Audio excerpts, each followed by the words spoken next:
Now, amid the ongoing protests in Hong Kong, China's State Council has appointed a new police chief for Hong Kong. Chris Tang Ping Kyung will replace Stephen Low as the new police chief of Hong Kong. Low, who turned 58 today, officially handed over his duties to Chris Tang. Low will be the first commissioner of police in 175 years who will leave the post without a ceremonial fanfare or mess night. A mess night is a traditional farewell given to the outgoing first commissioner, which is attended by senior officers and guests. Hence, it will not quite be the exit that Low was hoping for. Low was scheduled to retire in the year 2017, but was requested to extend his service for an extra year till November 2019. Under his command, the city's crime rate fell for the 12th consecutive year in 2018, achieving a 48-year low. The crimes reported last year were at least 3.2% lower than in 2017.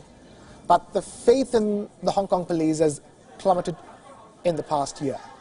His successor, Chris Tang, has a tough job ahead of considering the unrest in Hong Kong.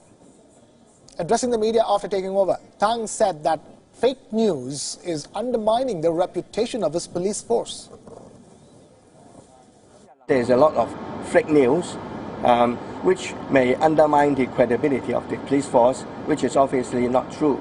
So what we are trying to do is, first of all, for any false accusation, we have to rebut those false accusations, and we have to let the community know that the purpose of our action is only to maintain law and order, so that to dispel any misunderstanding about police action.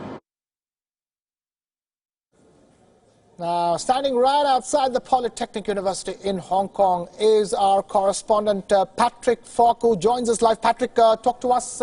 What is the situation out there right now?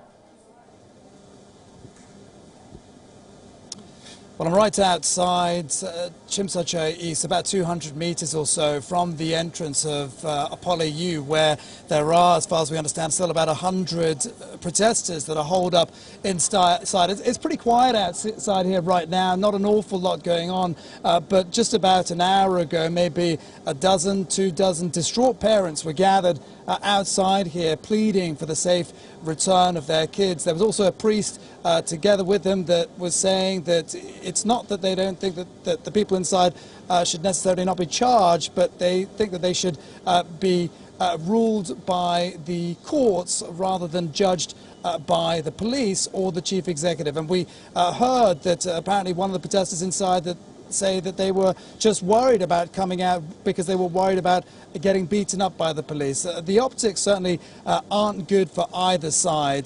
There's a lot of vandalism that's gone over here over the last few days. The streets are covered in debris. It is a complete mess. But also on the other side, you know, a lot of these people inside, we are told that 600 people have come out of the university so far. 200 of them were reportedly under the age of 18. So, as I say, it doesn't look good for either side. The chief executive has asked for a peaceful end to this standoff, but we just don't know how this is going to end up exactly. With those people inside, they've lasted for a couple of days in there now, so there's nothing to say that they won't stay in there much longer.